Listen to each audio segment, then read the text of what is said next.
Bapak Dharma. Om Swastiastu. Sebelum kita memulai pembelajaran pada pagi hari ini, alangkah baiknya kita berdoa menurut agama kepercayaan masing-masing. Berdoa dimulai. Berdoa selesai. Mulai. Selamat pagi semua. Pagi. Bagaimana kabarnya? Baik. Sudah sarapan? Sudah. Siapa belum? Ayah. Kenapa belum sarapan? Sarapan karena kalau perut kamu keloncongan pasti nggak masuk. Oke? Boleh dirapiin dulu tempat duduknya. Terus meja-nya.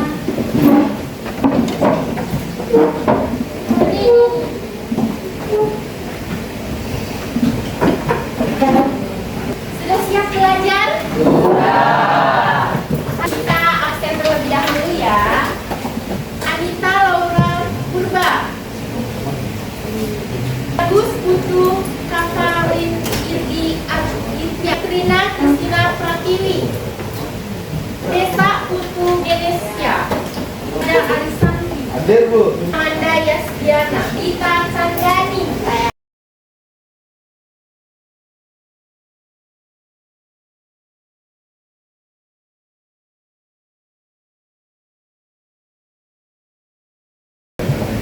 Bodoh aku. Udah kelihatan? Baca. Oke. Nah, di minggu lalu atau 2 minggu yang lalu mengenai siapa yang masih ingat? Nah, setelah kita mengetahui bagaimana asal usul nenek moyang kita bangsa Indonesia, kita akan masuk ke corak kehidupan bangsa Indonesia pada masa praksara dan jenis manusia purba. Nah, sebelumnya kalian baca-baca sebentar catatan kalian yang minggu lalu, karena kita akan ada sedikit kuis atau refleksi untuk materi di 2 minggu yang lalu. Oke, boleh dibaca-baca sebentar.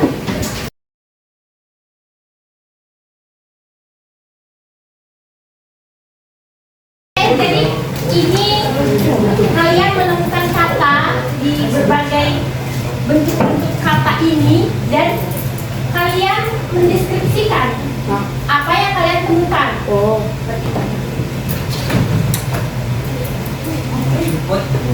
Kelihatan?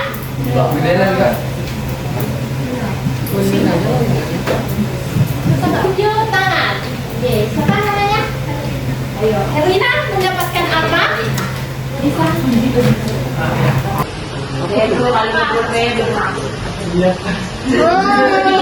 Nah, Herlina tahu mengenai kuis apa? Apa kuis psikologi? Aku tahu.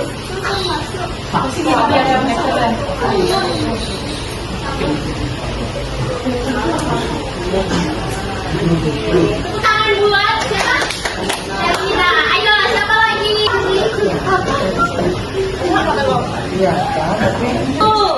Saya. Satu-satu dulu. Ini. Yo. Apa itu? Oke, Aceh. Apa yang kamu ketahui mengenai Aceh?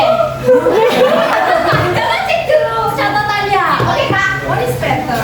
Udah ya. Ibu.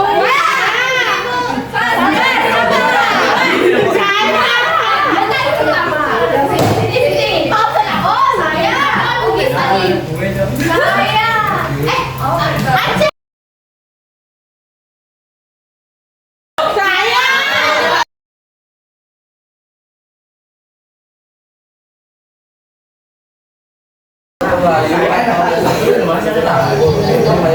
Adalah salah satu awal gelombang migrasi dari Toraja di besar asik kamu.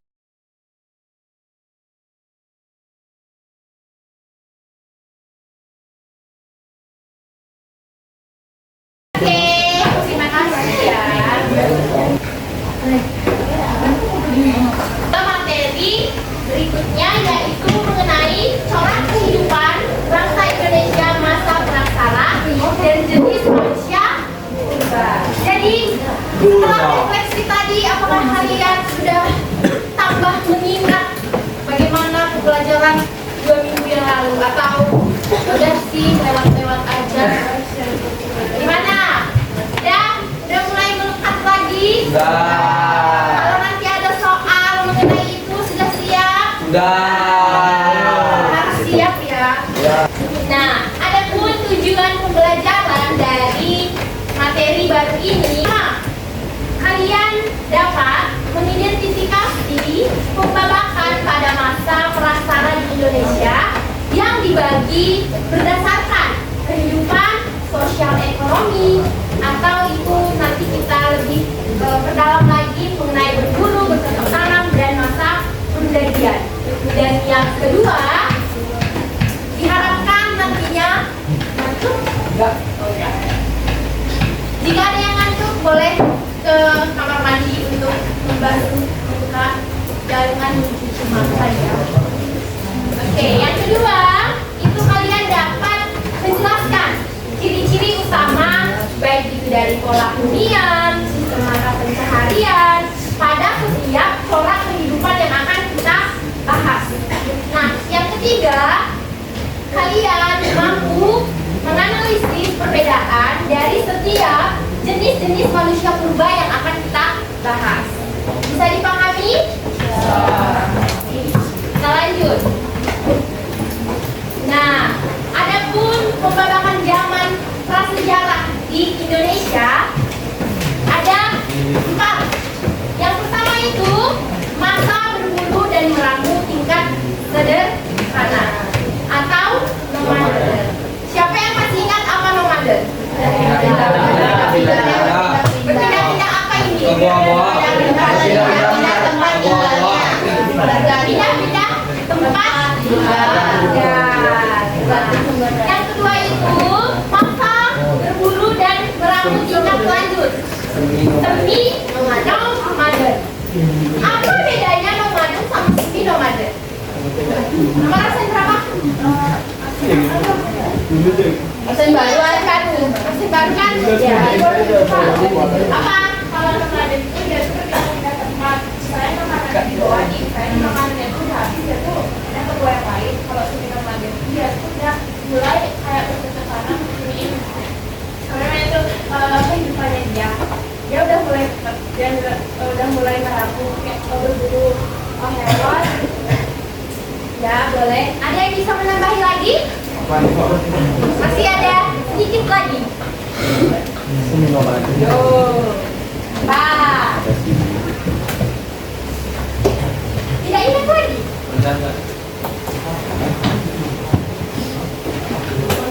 Jangan ada yang main HP ya. Tidak di suruh. Nanti saya kasih kulit. Oke, semi nomaden itu sama seperti yang dijelaskan teman kalian, berpindah-pindah tempat.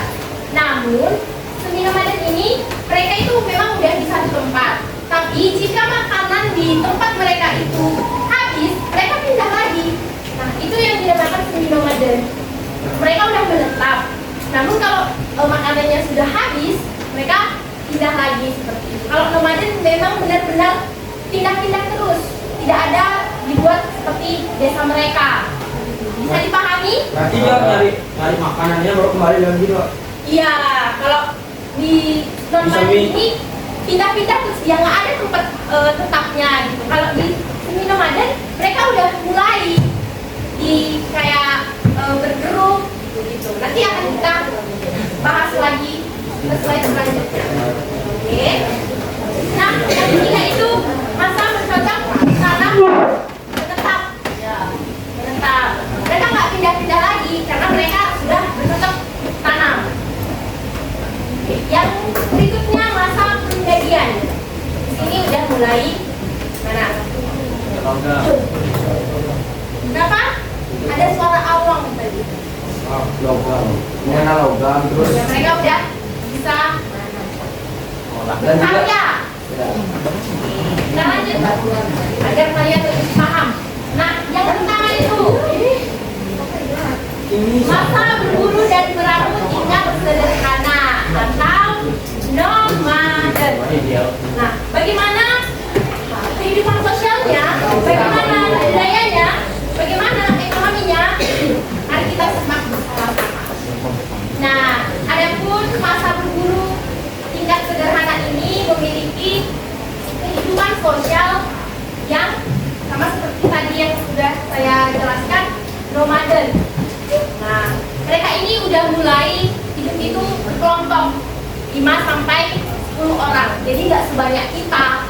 Di sini 34 ya. Nah, mereka di sini yang tingkat sederhana ini masih 5 sampai 10 orang lah. Mereka satu kelompok. Nah, dan mereka juga sudah mengenal yang namanya pembagian pekerjaan. Yang perempuan ngapain? Mencari undian. Menyiapkan ini masakan.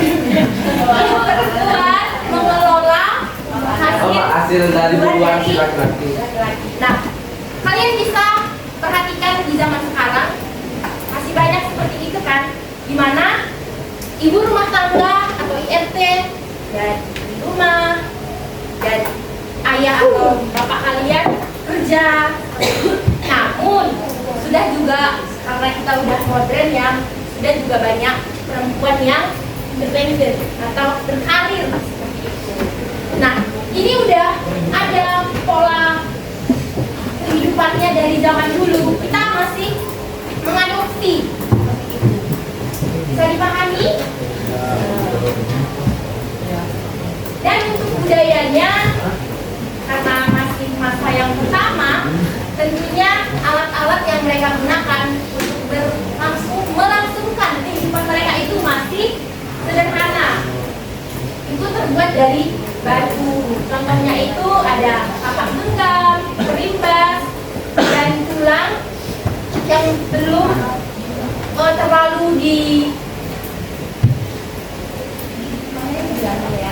belum terlalu dibentuk seperti itu. Kalian udah bisa membayangin gimana tapak genggam kan? Tapaknya itu ya digenggam aja, batunya digenggam aja untuk mereka berburu. Untuk budaya dan kehidupan pola huniannya sudah bisa dipahami? Atau ada yang mau ditanyakan? Mari kita berdiskusi. Ya. Kenapa? Belum ada pertanyaan. Ini. Oh ya udah. Ini gimana? Kira-kira tulang belum ada kepercayaan. Dan belum ada kepercayaan. Pak baca sedang. Nah, kenapa? Belum kan di sini masih awal. Jadi mereka belum mengenal yang namanya juga. Siapa masih ingat kepercayaan pada masa apa? Yang lain dulu. Apa itu? Ada 3. Saya.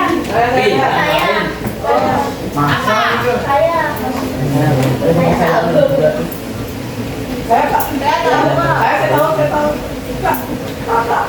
2, 3, 4 serentak.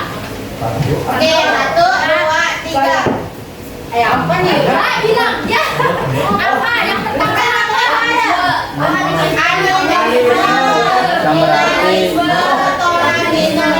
Platonisme itu apa? Hewan-hewan supranatural. Contohnya kalau sekarang? Babi. Kambing, ya sapi. Bisa. Jadi di sini mereka itu belum mengenal yang namanya kepercayaan itu. Jadi ya mereka kan tadi hidup 5 sampai 10 orang, mereka nggak ada kepikiran kalau ya mereka nggak punya kepercayaan seperti itu karena mereka belum tahu apa itu kepercayaan. Bisa?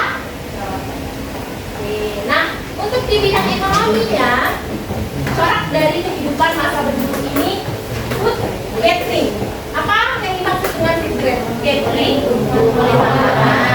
Berburu.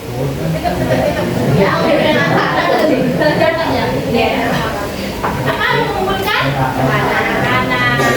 Nah, mereka ini kan tadi mereka 5 sampai 10 orang. Nah, mereka itu berburu untuk melangsungkan kehidupan mereka, bertahan seperti itu. Dan mereka juga meramu dan menanam atau belum menanam, masih mengumpulkan. buah-buahan, umbi-umbian, dan dedaunan yang bisa mereka makan. Umbi-umbian itu apa aja? Hah? Ya, umbi-umbian jagung. Jadi bawa tanah. Jadi bawa tanah. Ya situ.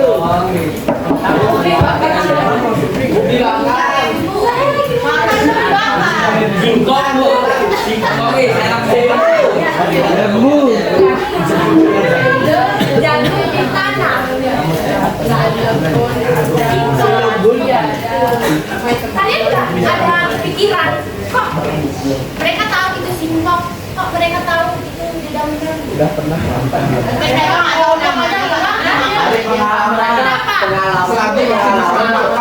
Kok dia bisa tahu kan dari mana? Iya. Oh, kenapa bisa tahu itu bisa dimakan? Iya. Berasal dari pengalaman, jadi kayak coba-coba, oh ini enak rasanya. Kalau mereka cari pertama itu gimana? Kalau udah mati. Oh, coba ya. Kalau mati jangan makan. Berarti begini, kalau ada bapak anaknya yang dibunuh dulu, yang kalau yang meninggal, ditanya gitu. Gimana? Yang bikin lagi ya dari pengalaman. Jadi misal ada makanan baru, saya makan terus kalian kenapa malah orang jadi sehat, kasih tahu tuh yang lainnya, oh ini bla bla bla bla bla. Kalau udah kenal lama dan coba kasih tahu yang lainnya, oh ini bahaya. Kan satu orang. Gimana?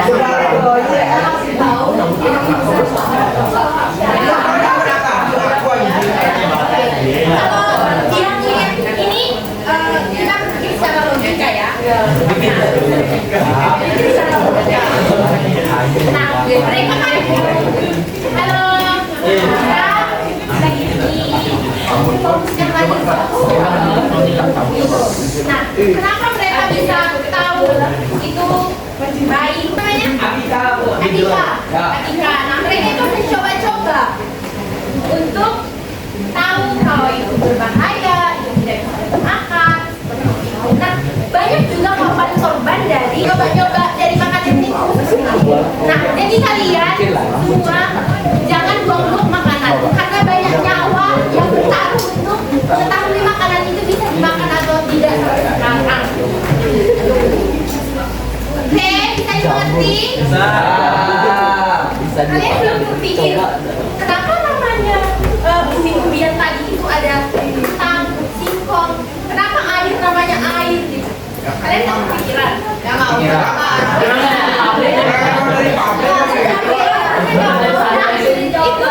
Kenapa? Kentangnya ada jawabannya nah, itu namanya teori kesepakatan. Nah, kalau si A bilang itu kipas ya, kalian sepakat? Sepakat. Nah, namanya kipas dah. Gitu. Ini lampu ya kita taruh namanya sepakat. Jadi kesepakatan itu namanya kesepakatan dalam penggunaan mereka berbahasa. Jadi mereka untuk masa berburu dan meramu sudah bisa dipahami? Sudah mengantuk? Sudah? Masih kan? Kita lanjut. Semi nomaden. Gimana tadi semi nomaden?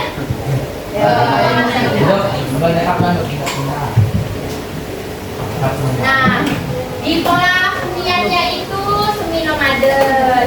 Mereka mulai tinggal lebih lama di tempat-tempat yang mereka anggap strategis. Namun jika makanan di tempat itu sudah habis juga, mereka cari tempat lain. Masih ingat kenapa mereka tempatnya ada di gua-gua yang dekat dengan aliran sungai? Sumber makanan hewan apa juga biasa. Dan sudah dijadikan apa? Alat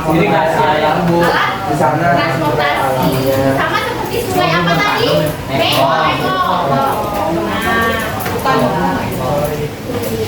Nah, di budayanya di mana pembagian kerja sama seperti yang tadi sudah lebih jelas lagi, di mana perempuan untuk mengelola makanan dan yang laki-laki pergi berburu. Gitu. Nah, di ekonominya ada juga negeri. Namun di sini mereka sudah mulai bercocok tanam, menanam umbi-umbian kan? Kan tadi mereka itu cari-cari kan. Nah, di masa kemudian berlaku tingkat lanjut ini mereka sudah mulai mengembangbiakan apa yang mereka temukan yang mereka anggap itu layak dikonsumsi. Sudah mulai dalam skala kecil. Bisa dipahami? Sepertinya kalian sudah mengerti ya. Halo, kita ice breaking sebentar. Sudah? Berdiri. Tulis angka. H. Ya, angka.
Oke, bisa kita lanjut. Untuk masa berburu dan berambut tingkat lanjut, apa bisa dipahami? Oke, kita lanjut ke berikutnya. Yang berikutnya itu masa bercocok tanam atau menetap. Nah, pada masa bercocok tanam ini, namanya juga sudah bercocok tanam, berarti mereka sudah bisa menghasilkan seperti itu. Nah, mereka sudah menetap dan sudah membuat desa, sudah rame, tidak lagi 5 sampai 10 orang. Jadi ada ya beratus-ratus lah mereka dalam, kalau nggak sampai beratus-ratus, berpuluhan mereka membuat desa dan mereka sudah mulai mengenal yang namanya gotong royong. Gotong royong itu apa? Kegiatan yang bersosialisasi. Ya, kegiatan yang bertujuan untuk mereka mendapatkan benefit yang sama-sama. Tujuannya sama. Jadi gotong royong untuk mendapatkan apa yang mereka inginkan. Saling kerja sama. Nah, pada saat ini juga kan kita masih mengenal yang namanya gotong royong kan. Kalian waktu acara PPK kan pasti ada bergotong royong. Maksudnya di sini nggak harus bekerja. Pas kalian tampil yang diri-diri itu, kalian kan harus bekerja sama untuk menampilkan yang terbaik kan. Nah, itu juga termasuk dalam gotong royong dan itu sudah dikenal pada masa bercocok tanam seperti itu. Nah, adapun di budayanya, alatnya sudah mulai halus, sudah mulai mereka bisa untuk tidak hanya genggam tadi, mereka sudah mulai membuat halus seperti itu. Kapaknya sudah mulai lonjong, sudah lebih mudah mereka untuk berburu. Gitu. Nah, di ekonominya mereka sudah food produk atau tadi apa? Food catering. Sekarang sudah food produk produksi. Nah, di sini mereka sudah bercocok tanam dan mereka sudah tidak lagi seperti masa-masa sebelumnya selalu pergi. Mereka sudah menetap dan sudah menghasilkan. Untuk masa bercocok tanam apa bisa dipahami? Nah, ada pertanyaan?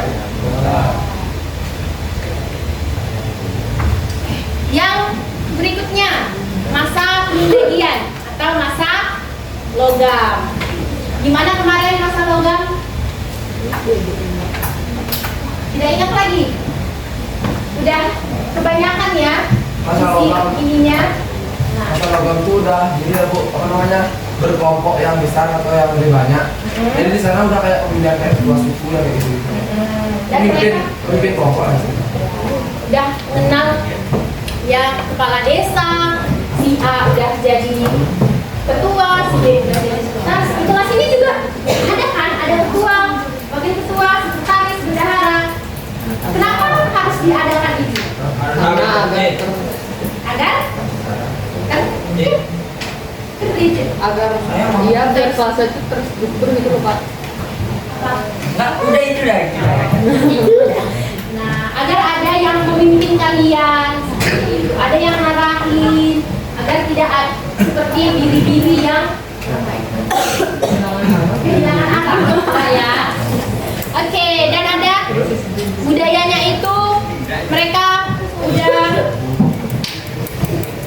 tahu bagaimana membuat bahan-bahan seperti ini.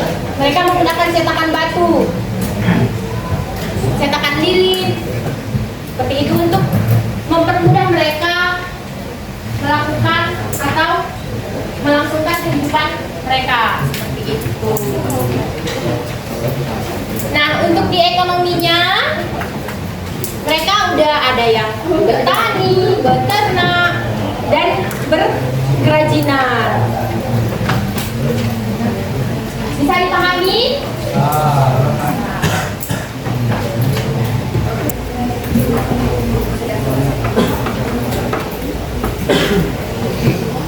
Oke, untuk kehidupan dari keempat yang sudah tadi dijelaskan, apakah ada yang mau ditanyakan?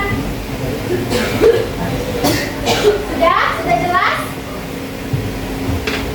Bagaimana? Tidak di mana-mana? Tidak jelas? Jelas? Di tengah-tengah? Tengah-tengah. Oke, karena tidak ada yang bertanya ataupun saya akan memberikan sedikit soal kepada kalian. Kalian boleh menjawab langsung di sini. Dan untuk esainya jawab di belakang. Oke?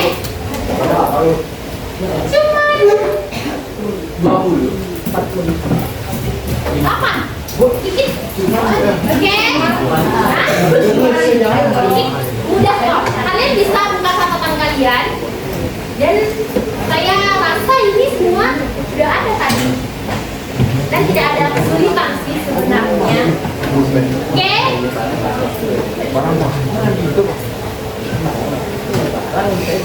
Boleh.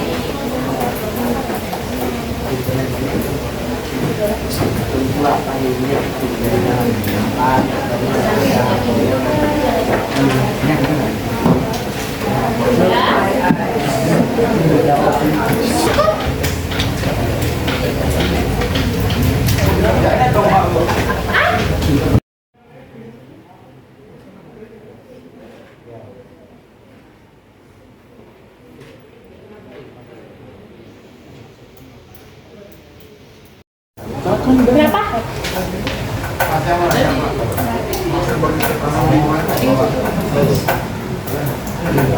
Di sini juga yang nomor 4 mereka udah berenang, berdagang,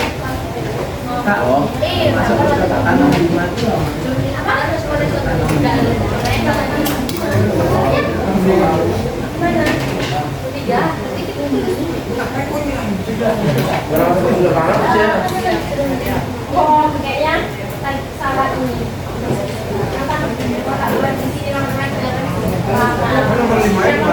Ini yang di bawah. Ini nggak usah dihiraukan. Yang nomor 5-nya.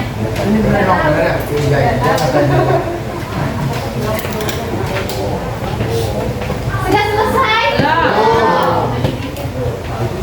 Oke.